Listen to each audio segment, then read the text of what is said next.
All right. So this is how we use the ITTT tester to perform our PM test. First thing is we hook up the 7-way plug, the emergency glad hand, the service glad hand, and if we have a single pole on this side, dual pole on this side, we'll plug that in. If we do the powering, the single cord will start this up, and the app will connect, and these two buttons will become dark blue. At that point, we put in our technician name or number, and we put in the asset number. In this case, we've done that already. It's F39143, and then we begin the test. If we do not have a single cord or the single cord is not powered, we turn the key on in the dash. You should know that if the ABS fuse is blown, which is a very common problem, so the box won't turn on, you won't see the lights flashing. At that point, we can turn on our marker lights, and that's a back door in to powering the board in here. When that happens, it will turn on and it will immediately let you know that the ABS fuse is blown. Okay, we're going to begin the test. Mike's going to help us here. So let's begin the test. All right, Mike, turn on the key for us. All right, when we turn on the key, you can see that the virtual LED next to the auxiliary button became red. Anytime an LED, they're all here, becomes red, it means we have a reading in the current column. So we can see that we have the red on and we have 12.3 we're reading in the current voltmeter column. Incidentally, you can also see that we have a red LED in the 2-pole positive, and that's because we have 12.4 in the current column. Back to the auxiliary, we have 12.3 in our current, we have 12.4 in our peak, and we have a green check, which means that the test was passed.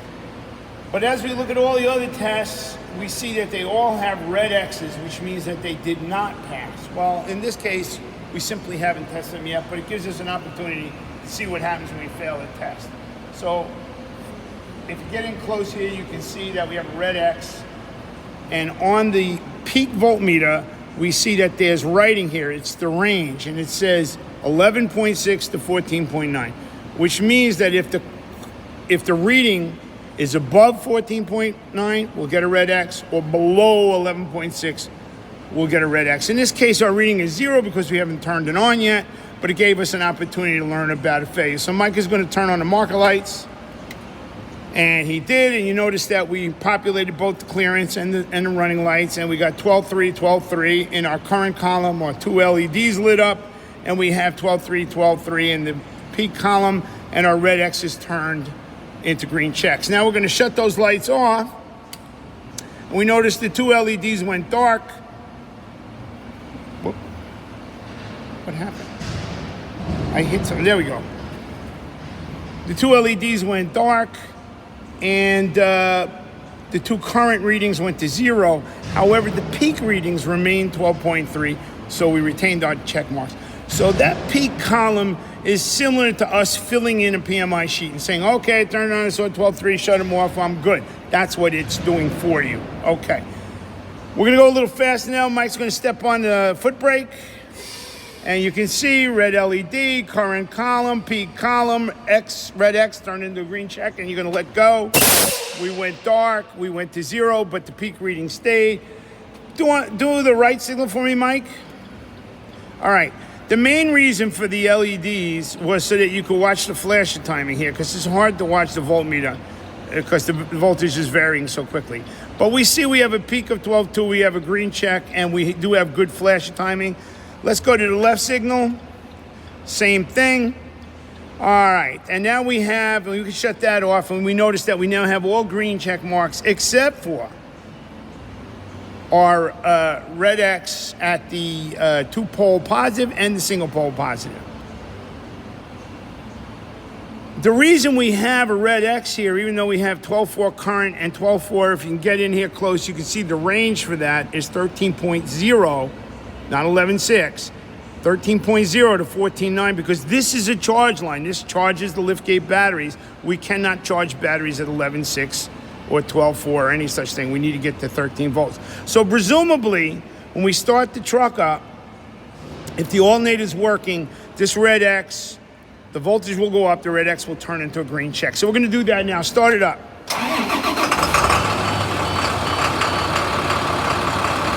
There we go. So we just hit 13.1 and we're still climbing, and we notice that our red X turned into a green check. Now the single pole, we have nothing hooked there, so that's not going to display. One important test is this 2-pole negative, which when it fails, it will tell you that can't be more than 0.4 volts. If it's higher than 0.4, it means we have a bad ground and we can have a thermal event. All right, we're gonna ask Mike to race it up a little bit and build some ampere. Oh, you already did for us. He released the emergency brakes. We have 121 pounds current. We have 122 feet. Mike, step on the foot brake. We're testing the foot brake. Notice the LED. Notice we hit 103. Notice we hit 104 and we passed. Let's do the trolley brake. So I'm gonna hit the trolley brake. That tells you I'm gonna use my hand now. Mike, give me a trolley brake reading, and we passed. So he just pulled the lever down and released the lever, and now release the lever, and you'll notice it defaulted back to the foot brake. We only have 2 tests to go. The next one is the leak down test. We get a little message. It says, turn the key on and the engine off. So shut the engine off, turn the key on. All right, when we do that, we get a start test. We're gonna push start test. We're gonna get a timer, but nothing's going to happen until we put on our foot on the brake. So Mike is gonna put his foot all the way on the brake and keep it there for 60 seconds. As soon as it sees air pressure, you can see the timer started to go. We started at 110, we're at 108. We're 50 seconds in. The reason for the 60-second timer is this seems like forever when you're just sitting here. So we needed a timer because most of us would never wait. Now, it's very important that you hold your foot to the floor throughout this, or you can cause yourself to fail. So we're just waiting. You can see all this discussion, and we're only at 30 seconds. Now, you need to know that this is a federally mandated test. We must do this every year on FAI or an FHWA.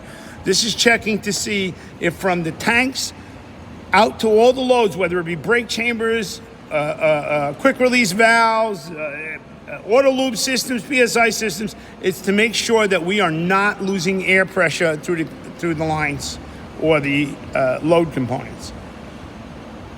All right, well, we got to 60 seconds and we passed with flying colors. It tells us we started at 110, we finished at 109, we only lost 1 pound.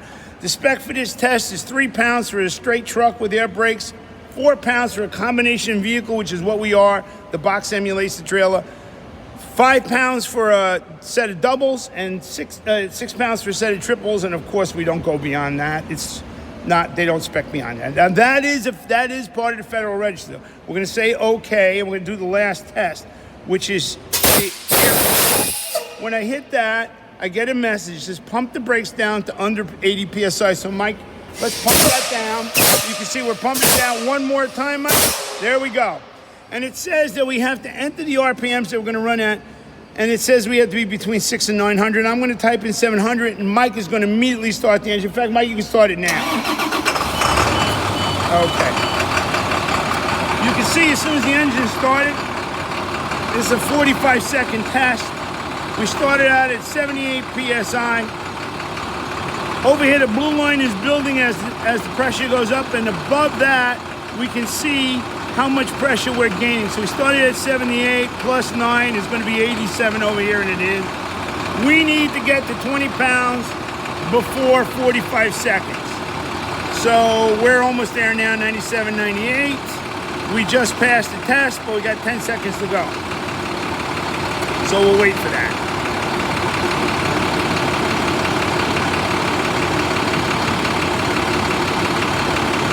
All right, Mike, you can shut it off and turn the key back on. Excellent. All right, so you can see we started at 78. We finished at 106. We gained 28 pounds, so we passed. At this point, we're going to say okay. And that takes us back to this screen. We're going to submit, and that's when you communicate, is when you hit that submit button. Now, it took us back to this main screen. There's two things I want to talk about here. The first thing is I want to talk about that air recovery test. The air recovery test is very important. We said the air leak down test is checking everything from the air reserve tanks out to all the loads, whether that be brake chambers, so that's up through the foot valve or the trolley brake chambers, auto loop system, PSI system, whatever we're supplying air to. So that's the load side of the tanks. The air recovery test is the supply side of the tanks. So that's testing the compressor, the governor, the air dryer, and the lines between all that and the tanks. Very important. So when you fail air leak down, you're with your soapy water bottle out to all the loads. When you fail air recovery, you're from the compressor to the tanks, okay? Very important. Okay, last thing we can show you here is, but I should mention that is not a federally mandated test. It is defined by many of the 50 states, but it is not federally mandated. We're not required to do it. But as a mechanic, I always found it very helpful. All right, history. So we finished our test. We see that we just completed a test. We did 14 tests, 1 failed. We see that Mike Perkins, that's who we're working with, thanks to Mike, on August, let me go back for a minute here. On August 26th at 7:57, performed the test. The WFID 7772, that's the communication waveform that it sent out so that we know that it was used. And then when we touch those results, I'll go back, you'll see how I got to just touch the results. It brings us to the actual test. So we say, what did we fail? We can see all the passes. This is what we write on our PM form. We write down, we had auxiliary 14 volts. We had tail and running at 12.3, 12.3, stop was 14.2, so on and so forth. Okay, but the one thing we failed was the one pole. We had no voltage there, and of course that's because this tractor hasn't got a one pole, so we failed no test. This was a perfectly good PMI. And that's it, and thank you.